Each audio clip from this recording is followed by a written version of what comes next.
On this episode, we're going to review the latest events that took place, starting with the Mark Hitchcock Memorial Supershow 2022. If you guys never seen this show, this is where you see multiple matches from various wrestlers that you never get to see anywhere in any promotion. We even got Joshi Promotion Pure J with a three-match event. However, it was a pretty interesting one, but you get the picture. Then, of course, we cannot forget the latest GCW event, Devil in a New Dress, debuting in San Francisco for the very first time. And, of course, we cannot forget AEW Dark Elevation. And also, we got some news updates regarding Japanese wrestler Shinjiro Otani, um, Sarah Logan, the fate of the NXT Tag Team titles, and, of course, we cannot forget new signees for AEW, mostly coming from the ROH roster. So, let's get ready for another episode of the Deleted Wrestle Zone. Are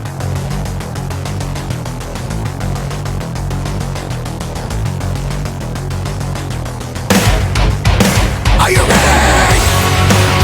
Get up, get up! Get up, get up! Get up, get up! Get up, get up! Get up, get up! Get up, get up!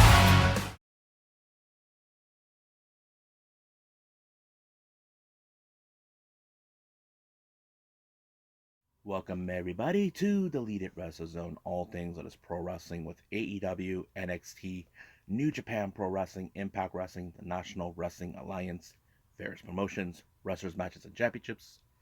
I am your host, Jay, right here. So, let's begin with Mark Hitchcock Memorial Supershow 2022. This one took place in Dallas during WrestleMania week on March 31st. Like I said before, you see series of wrestlers from various promotions that you don't get to see anywhere else. And trust me, this is a pretty good show. I enjoyed it a lot. Now, our first match, we have none other than Speedball Mike Bailey versus Bandito. Now, keep in mind, Bandito was still the ROH World Champion at the time before that title was on the line the day before on Ring of Honor Supercard. So I have to say it was a pretty good match. You know, like everybody's been saying about Mike Bailey, he looks more like he's making up for lost time that he had for 5 years since he was unable to enter the country because of certain things that took place. But it was amazing. Now, some of you probably said it was a great opener. I agree. It was a great opener. I enjoyed it. But unfortunately, it was Bandito who walked out as the victor. But at the same time, respect was shown to Speedball. I would like to see those two duke it out once again.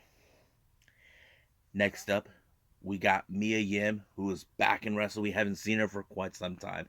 I'm sure if you guys know, she recently got married to Keith Lee, who is now the latest addition to AEW.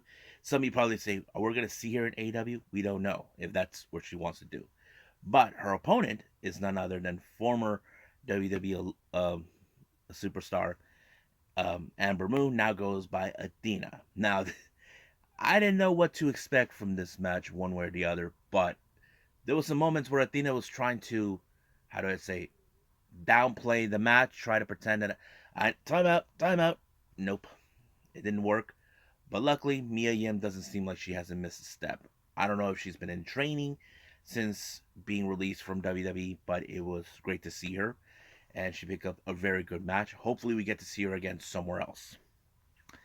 Next up, as Jim Ross would say, my God is going to be a slaughter knocker. We got Timothy Thatcher versus Tomohiro Ishii.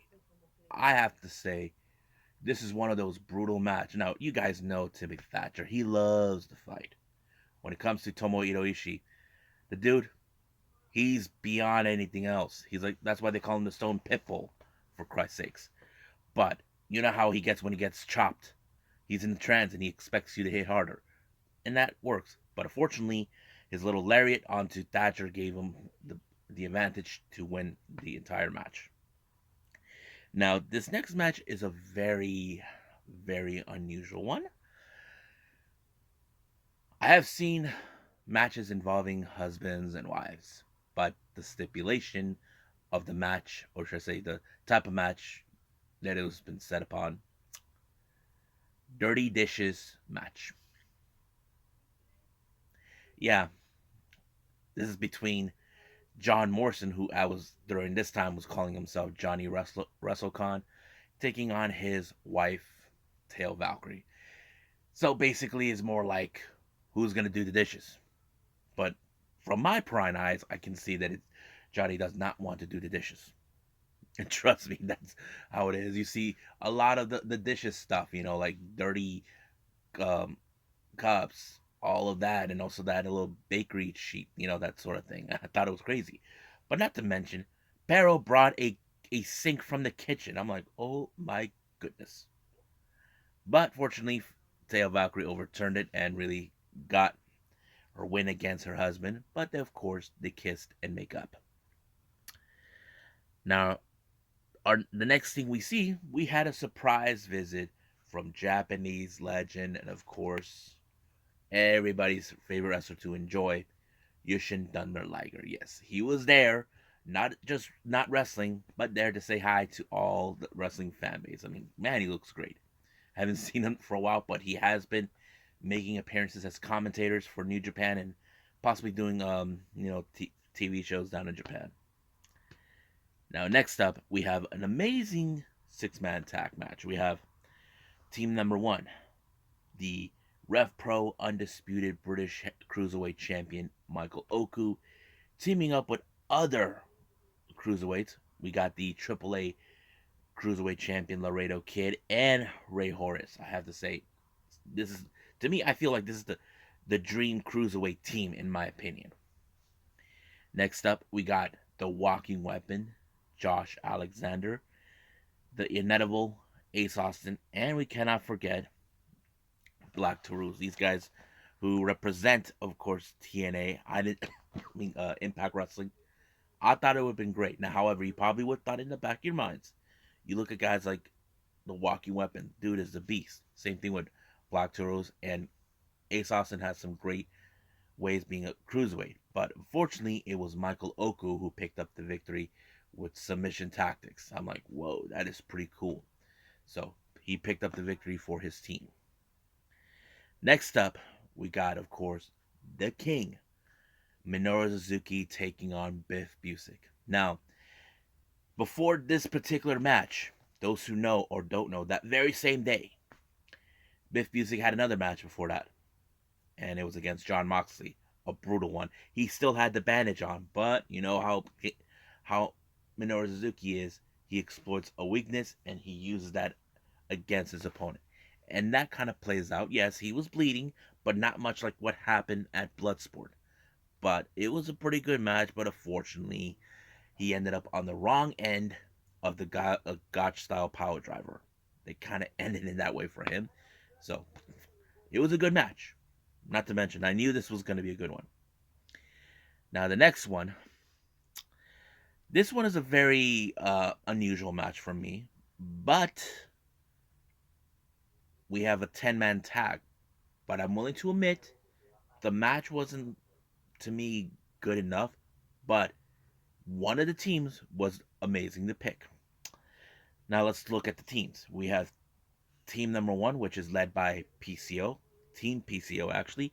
So he has none other than Enzo, or should I say Enzo Amore, Jimmy Wang Yang, Barry Horowitz, and of course Dirty Dango. Now, you'd probably say, where did he get these guys? I mean, even Vita Scott was wondering.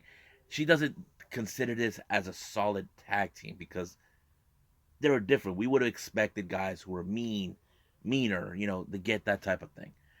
But, however, in my opinion, the second team, led by none other than Atsushi Onita, the head of FMWE, has a great team he picked. His team he picked Rock and Roll. Yes, Rock and Roll Express, baby.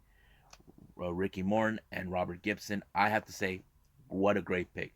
Tag team legends, 6-time NWA World Tag Team Champions. I say Onita picked the right team.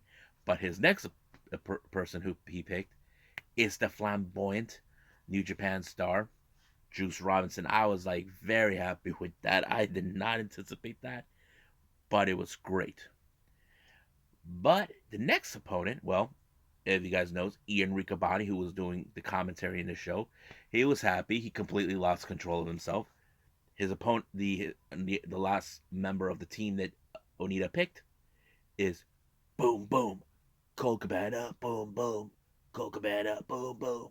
So yes, Colt Cabana was there, and of course he did the Dark Order sign like always. So I have to say the match was okay, but if I have to rate this match, I give it possibly a 6. But to me, I have to say Onita's team was to me like a dream team. That's how I felt. I mean, the match, like I said, it felt like a 6. But but the Onita's team, amazing pick. Now our main event, tag team action. We have two teams that know each other pretty well during the Ring of Honor days. We have the Rottweilers, consistent of Homicide and Loki, taking on Damn Boys, Mark and Jay Briscoe. Now, I was pretty much pumped for this match, but at some point it felt like it just went down for me. I'm like, there was moments where before the start of the match it was like paused for some odd reason, but it kind of threw me off. If I have to rate this match, I'd say same thing, a 6. But it was the Briscoes the one with their move like Doomsday Device. I have to say that kind of seals the deal. But like I said, that kind of threw me off a bit. But what I thought about the show, I have to say it was a pretty good one. I have to give it a 7.5. Um, because the last two matches were like, I don't know, it felt like that. But yeah, so I believe that's it for now for this one. So let's move on with Pure J.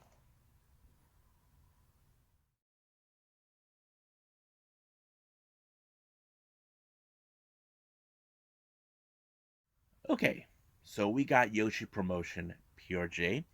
They only had 3 matches in this particular, which is okay. I have to say I enjoyed it, but one match kind of caught my attention, and I'll explain that a little bit.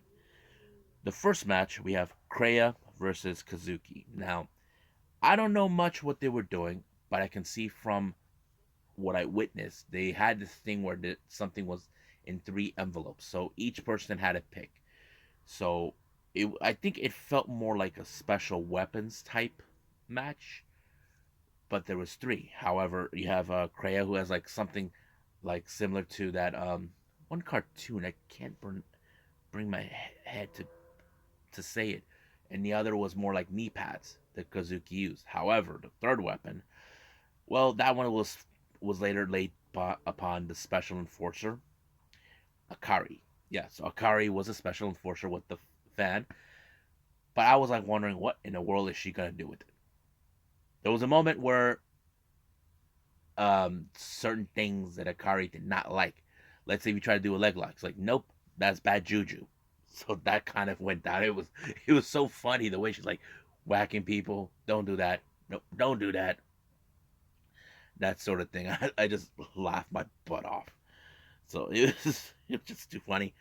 But in the end, it was Kazuki who won with the pinfall. So I had to say this one was my favorite match because I just I like completely lost control of my laugh on that one. Next match we got Rina Mikura versus Momotani. So yeah, Momotani, I haven't seen her for quite some time. I know she has made appearances in certain promotions, but seeing her for this particular show was good. However, you probably know Momotani is a little smaller, while Rina Amikura is a bit more bigger. But I have to say, Momo was smart enough to use Rina's strength against her, something that jiu-jitsu fighters actually use. You use the strength against them, and I think that played a tool. I'm not 100% sure if Momotani has any judo background because if you guys been aware or not, many Joshi wrestlers do have a background in judo. So, but it did help her to win her match when she put her move where she has her legs tied up and pinned down. Um, I don't know what exactly. It's the same kind of move that Tai Chi uses, but I don't know what they call it. But that's how she won her match. Now, our main event is a very, very interesting match. So there's more. These are individual wrestlers who are in fact champions in their own right. So they had a side up. So we have Raiden Hagane teaming up with Hanako Nakamori. Akari teamed up with the PRJ Openweight champion Leon. I have to say it was a much brutal match. Counter after counter, submission after submission, strike every move they can possibly make. But however, this match ended in a 20-minute time limit draw. So basically, no one won. I mean, possibly could have seen more of this, but it ended. Now, you probably ask me now at this point, why is there three matches? Don't ask me. I frankly don't get it either. But I have to say, like I mentioned before, the first match was the one that kind of got me going because it was funny. Akari being the enforcer. So I think that's pretty much it. What we got with Pure J, I believe, is time for me to move on with GCW Devil in a New Dress.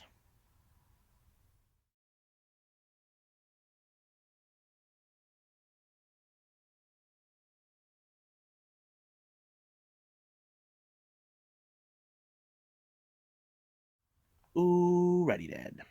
So, Game Changer makes its debut in San Francisco with Devil in a New Dress. This one took place recently on the 10th of April. Now, recently in this particular show, there has been some changes on the card. Now, if you guys may or may not have heard, Bandito was supposed to be there. Unfortunately, he wasn't able to make it. He was a no-show. From what I'm understanding, is there was some travel issues. They're saying that he did not get the scheduled flight from where he was ever coming from. Um, but there was rumors and speculation about Bandito's work visa, since if you guys know this, he's originally from Mexico, might have expired. Maybe that was the reason he couldn't make it. But I've been hearing that Brett Lauderdale, the owner of GCW, kind of got into a heated argument about him. So hopefully things will be resolved. But the reason is this: Bandito was supposed to be in a match against none other than the young prodigy himself, Nick Wayne. Instead, they put Effie. Now, Effie comes out, not sure if he wants to wrestle a kid. Remember, Nick Wayne is 16, 17, that kind of way. So he wasn't too compelled. And we all know Effie. The way he has his gayish wrestling style plays out, but he did not do that. I was surprised that he didn't do that.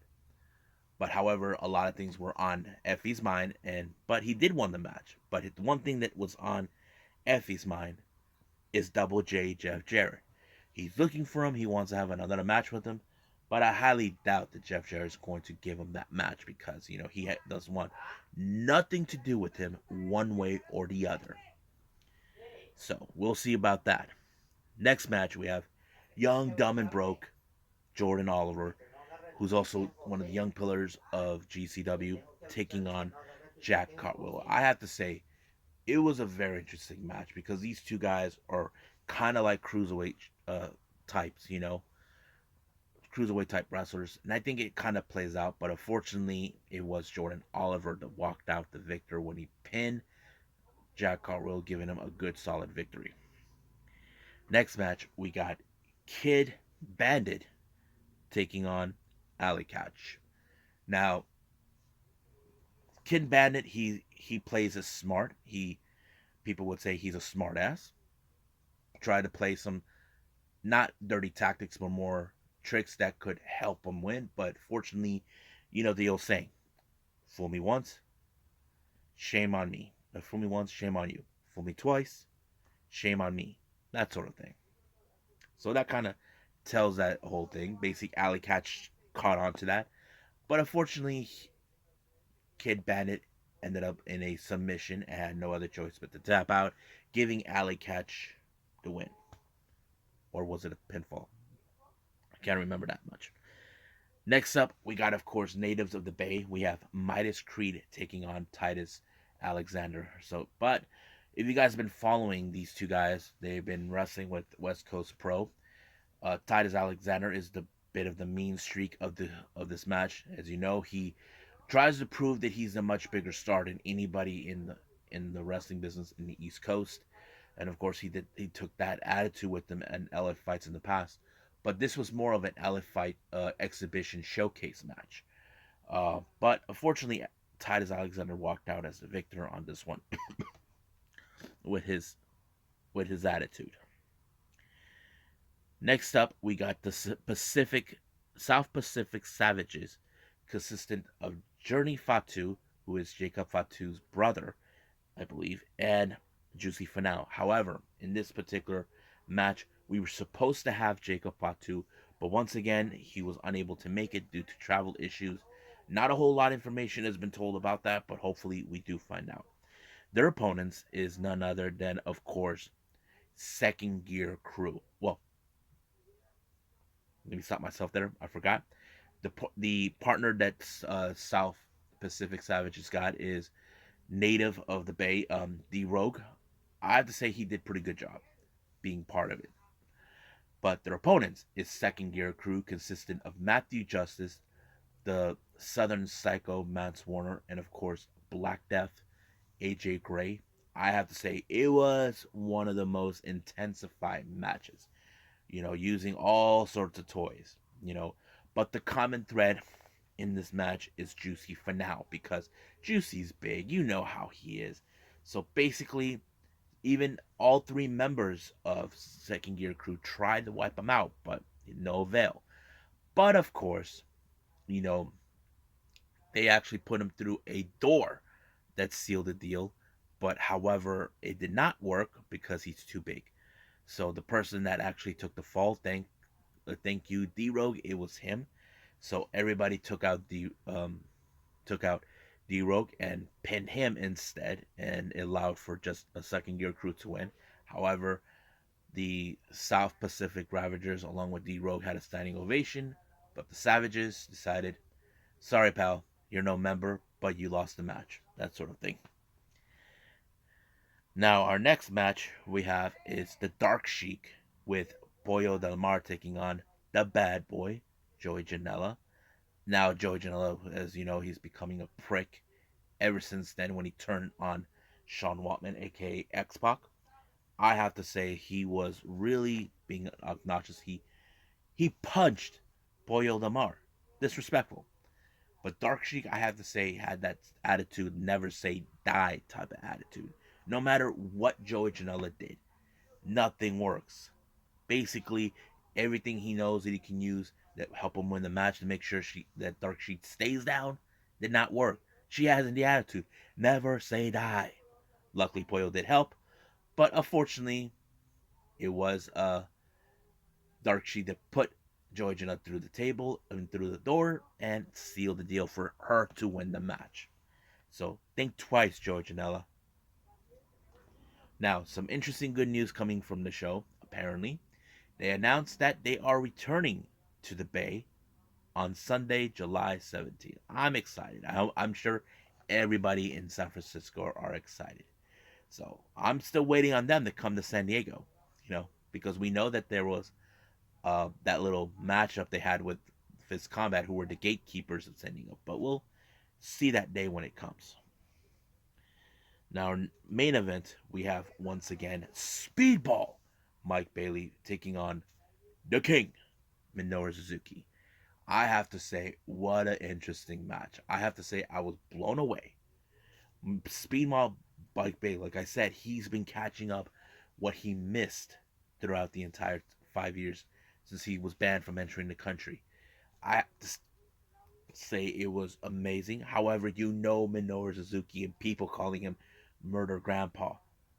But, however, Speedball was able to avoid the sleeper hold, but if to no avail. But it ended with him being on a Gotch style pile driver, allowing for Minoru Suzuki to win, and also give respect to Mike Bailey for being such a good sport, taking on the King. So I have to say, what a great match. Even Vita Scott, his fiance, was doing commentary. She was like blown away too. So I had to say it was a pretty good match. So I think that's pretty much it what we got. So let's move on with AEW Dark Elevation.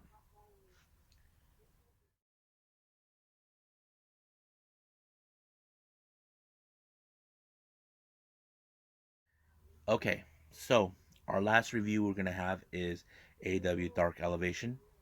Opening match we have Frankie Kazarian taking on Teddy Goods. Now I don't know what city I forgot they were in, but Teddy Goods was the local favorite there. I have to say there were some great moments that Teddy Goods did put a good match. Not to mention his only mistake that he ever made was setting up for Frankie Kazarian to do the crossface chicken wing. Now you all know how that works. The crossface chicken wing is impossible to get out, but unless you want to still breathe, you tap out, and that's exactly what Teddy Goods did. Next up, we got Diamante taking on Ashley the Brawls. Now, Ashley made the biggest mistake of her life by rushing to Diamante, believing she can soften her up before anything can get started. Now, it's a smart move, but when it comes to Diamante, you know for a fact she's not going to back down from it or take any toleration to that attitude. But Ashley the Brawl got what she had coming, putting herself in a submission by Diamante, forcing her to tap out as well. So I have to say, Ashley, don't ever mess with Diamante. Next up, we have a very interesting 10-man tag team match. We have Chaos Project, consistent of Serpentico and Luther, teaming up with the Gun Club, or as we like to call them, the As Boys, Billy, Colton, and Austin Gunn, to take on the members of the Dark Order. We have um, Stu Grayson, John Silver, aka Johnny Hungy, Alex Reynolds, Alan Five Angels, and 10. Joining them by their side is Evil Uno. I have to say, what a match I had to enjoy. Now, you probably could get to see it. I mean, there was a moment where I don't know what Serpentico was thinking. He's trying to act like he thinks he's part of the Gun Club, but he's not. Billy Gunn, couldn't tolerate with him. So that sort of thing. Not to mention, even they tried to use their own tactics against him. But luckily, the teamwork with Dark Order did help. I have to say, we all love Johnny Hung, how he works, but how fortunately Serpentico was the one who had to take the fall and allow for Dark Order to pick up, thanks to that one special move they do together, and that sealed the deal. While Johnny Hungy pin Serpentico 1, 2, 3. Good night, Irene. Next up, we got women's trios action. First team, we got the debut of Lufisto teaming with the Queen, Emi Sakura, and of course, the Bunny to take on Anna Jay, Sky Blue, and Ruby Soho. Now, there was a lot of things I did like about it. Some people can say that Ruby Soho and Anna Jay are a good solid tag team. What if you have Sky Blue into mix? That's a good point. But I have to say, we'll see how they coexist with another third person. Because recently, with Anna Jay and Ruby Soho, they have been working very well, kind of like the Bunny and Emi Sakura. So, but unfortunately, in this one, it was Destination Unknown that sealed the deal by Ruby Soho onto Lufisto, giving her team the winning chance. Next up, we got Penta Oscuro to take on Andrade's family office member Joro Joel. Now, Joro Joel, you have no clue what you're getting to yourself into, but you're dealing with the guy who went to his darker roots. So, but you know how Penta is, cero miedo. So he picked up the victory, as always, with that one move. I forgot what he calls it, but he did not use the arm break. That would have been much brutal. Now, our main event, we have the Factory, consisting of Aaron Solo and Nick Camarado, being accompanied by QT Marshall to take on Top Flight, Dante, and Darius Martin. However, before anything could get started, If you guys remember last time, QT has been trying to recruit people for the factory, saying that they need better guidance. They tried to do that with Carl Fredericks from the LA Dojo, no avail. Now these guys with the top flight, but of course they turned them down. They're not gonna work with a guy like QT. But this is where they have to put their entire speed into the play. And I think they did a pretty good job because the only factor they have to deal with is, of course, Nick Camarado, who is the biggest person in the entire match. And don't forget, QT can actually interfere in this particular match. But Aaron Solo was the one who took the fall, allowed for Dante Martin to pick up the victory. He did not do the nosedive on this one in any particular. So I have to say it was great to see that he did another move that sealed the deal. So Top Flight won the match. So I think that's pretty much it with AEW Dark Elevation. I believe it's now time for some news updates.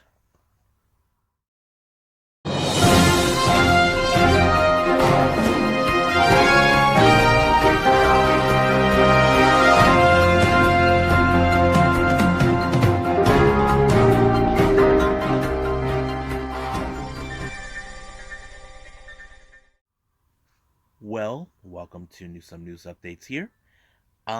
First update we got. This one is coming from Japan. This was a very not disturbing news, but more scary news. Pro Wrestling Zero One founder Shinjiro Otani is got paralyzed during his match this past Sunday in Japan time. Um, what happened is he was in the main event against Takashi Sugiura. Sugiura pulled off the German suplex, but however, there was no movement from Okatani from the moment it happened. Now, the good news is he's conscious. He can hear, he can smell, he can even see. However, he cannot move. That kind of puts it in a very predicament. Now, a spokesperson did say that they're still waiting for the diagnostics about how this is going to be. Uh, we don't know sure yet what's going to be. That I hope he can fully recover, that he can get moved back, but it's going to be a long road to recover. I mean, if you guys know, he's 49 years old.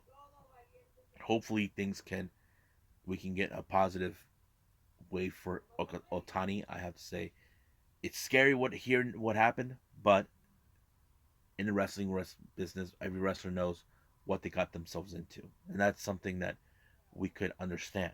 But let's just give some prayers for Otani. Now, next up, as you guys recall, the NXT Tag Team titles were relinquished from MSK, as you know, because of the controversy allegations against Nash Carter. WWE took action, and these titles are now officially vacant. Now, the real question did remain. They did announce that there are going to be new tag teams crowned, but the real question, how? Well, they said there's going to be a gauntlet match. They're going to have 5 teams. We have Grayson Waller and Sanga, Legado del Fantasma, mostly consistent with Wilder and Wild and Mendoza, the Creed brothers, Josh Briggs and Brooks Jensen, and then finally Pretty Deadly. Now, if I have to say who most likely could win, I feel there's 3 teams that could have that mentality. Like one, I see Legado being one of them. They haven't had a chance to win tag team gold. I know they're amongst some of the favorites, and then of course there's the Creed brothers, another favorite, and then there's Pretty Deadly, who recently have been making some waves since arriving to NXT. So I'm gonna be honest with you, I'm excited to see how this one's gonna go, but I'm kind of really curious about it. Now, our next update, Sarah Rowe, formerly known as Sarah Logan, has announced that she'll be making 2 appearances for Control Your Narrative. If you guys don't know what that is, that's the promotion run by EC3. This is more of a anti-culture, more like a counterculture against the glitz and glamour of WWE. Um, if you guys remember, Sarah Rowe was released from WWE in 2020 due to the pandemic, and She made her recent return to WWE for the Royal Rumble last January. But there are many fans that are hoping that she could return to WWE. But looks like she's going to be making her appearance in Control Your Narrative on May 13th at Cleveland, and then the 14th of May in Detroit. Now, some of you are probably saying, will she ever go back to WWE? I don't know. The only time will tell. But if she fits in with Control Your Narrative, it would be possibly a good thing for her. I mean, she could feel like a good fit for them. Now, final update, we have some brand new signees, Khan and Toa Leona of Gates of Agony. If you guys know, they made their debut together as a tag team at the Ring of Honor Supercard. I think they were part of the pre-show.